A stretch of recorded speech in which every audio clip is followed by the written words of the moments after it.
Dan jahil yang paling parah adalah tidak berilmu tentang bagaimana apa yang dikatakan oleh Nabi SAW ini adalah hal yang gaib. Maka tidak melakukan semua itu dan menjauhi semua itu adalah bahagian daripada la ilaha illallah, memberitakan sesuatu yang akan terjadi dan terjadi sebagaimana yang beliau katakan.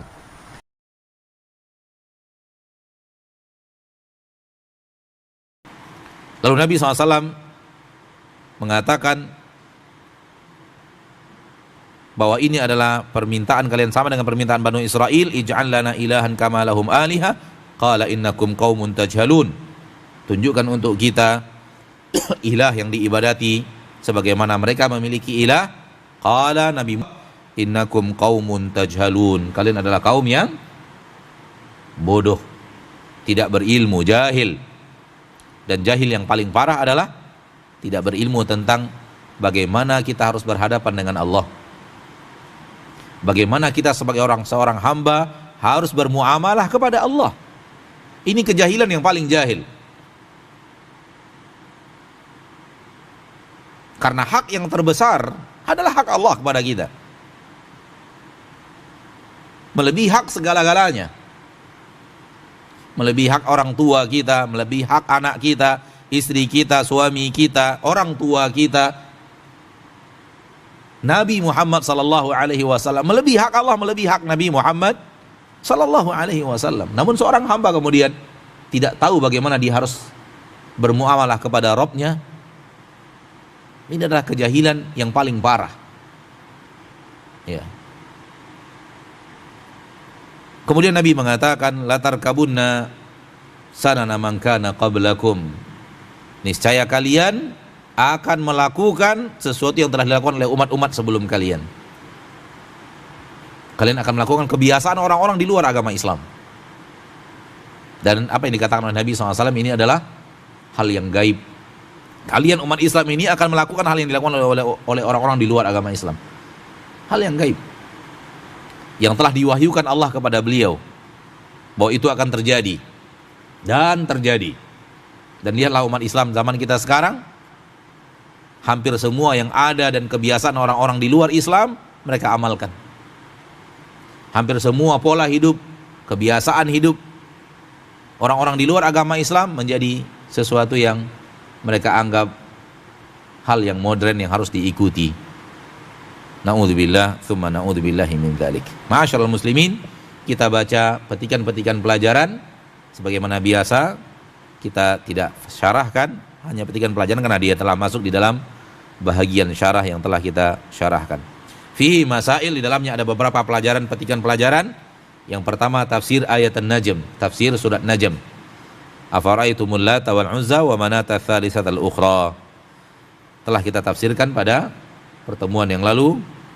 Ma'rifatu suratil al-amri alladhi tulibu, mengetahui bentuk daripada urusan yang mereka diperintahkan untuk melakukannya, yaitu hanya meminta kepada Allah Subhanahu wa ta'ala dan tidak mengambil berkah dari sesuatu apapun selain yang telah Allah sampaikan. Kaunuhum lam yaf'alu, sahabat belum mengerjakan sehingga tidak syirik, sehingga hanya bertanya kepada Nabi, meminta kepada Nabi tunjukkan, tidak melakukannya, sehingga tidak terjerumus mereka kepada melakukan kesalahan itu. Kaunuhum qasadut taqarruba ila Allah bidzalika li dhannihim annahu yuhibbuh.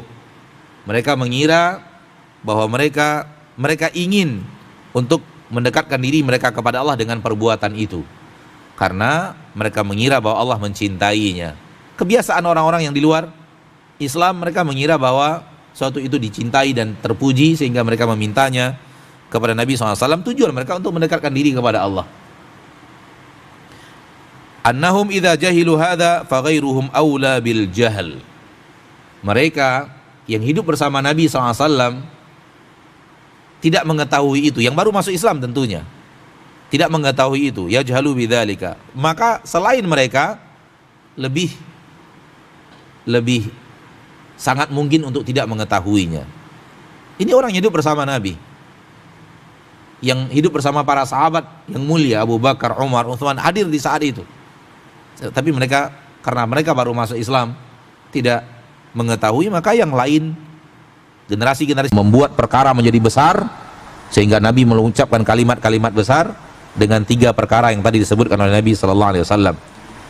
Berikutnya al-amrul kabir wa huwa al-maqsud annahu akhbara anna talibatahum ka talibati bani Israil lamma qalu li Musa ij'al lana ilahan. Perkara yang sangat besar dalam hadis ini adalah, dan ia yang kita maksudkan di dalam membawa hadis ini dalam bab, bahwa Nabi memberitahu kepada mereka permintaan mereka ini sama dengan permintaan Bani Israel kepada Nabi Musa. Tunjukkan untuk kita mana ilah yang akan kita ibadati sebagaimana mereka memiliki ilah. Yang ke-9, anna nafiya hadza min ma'na la ilaha illallah ma'a diqqatihi wa khafaihi ala ulaik. Menafikan adanya berkah-berkah di pohon, di batu, di benda, di orang, di kuburan. Ini adalah bahagian daripada makna la ilaha illallah. Dia adalah bahagian daripada tauhid. Menafikan semua itu dari mereka. Perhatikan bahwa ini perkara yang sangat halus, yang samar dari banyak orang.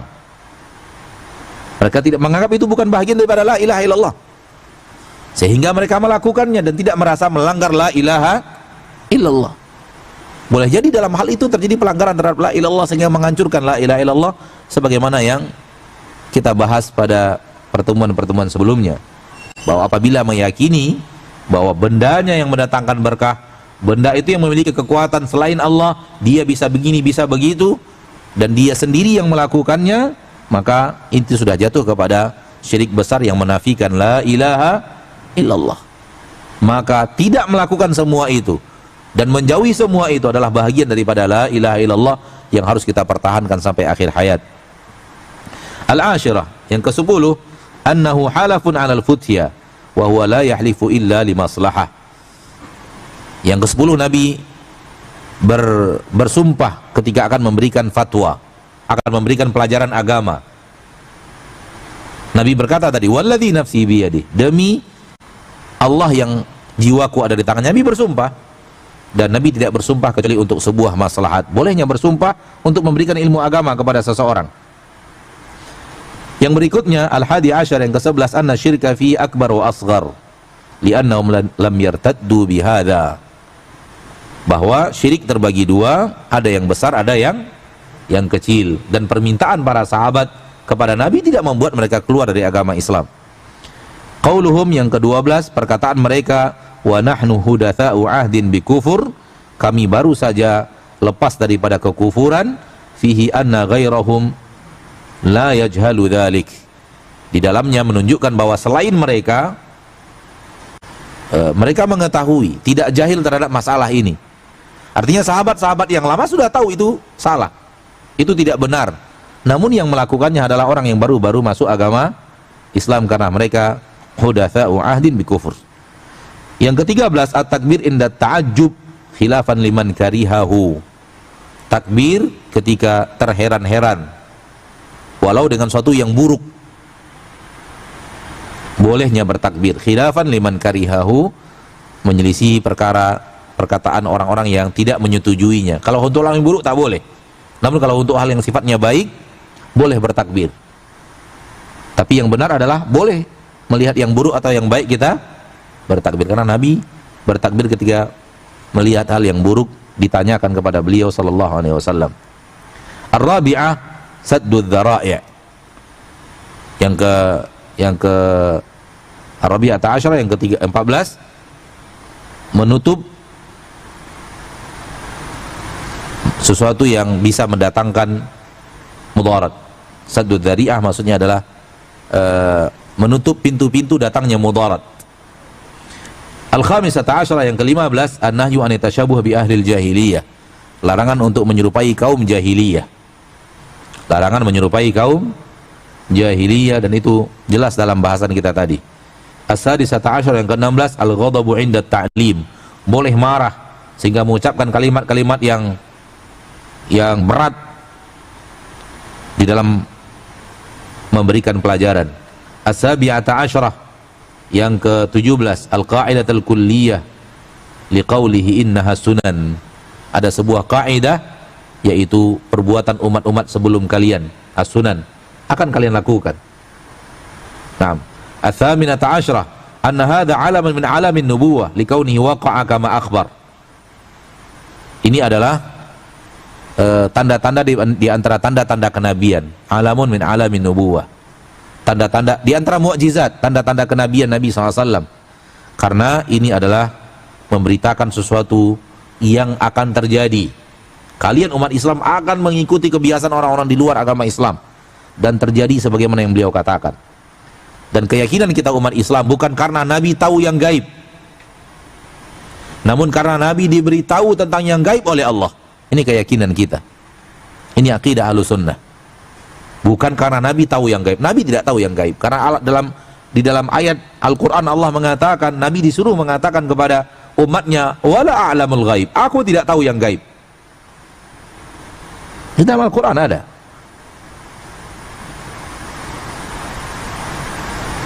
Wala a'lamul ghaib, aku tidak tahu yang gaib. Maka Nabi SAW tidak tahu yang gaib, kecuali apa yang diberitahu oleh Allah kepada beliau.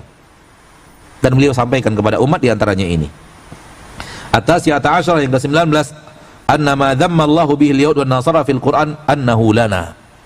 Apa yang Allah cela di dalam Al-Qur'an terhadap orang Yahudi, orang Nasrani, itu termasuk celaan kepada kita kalau kita melakukannya.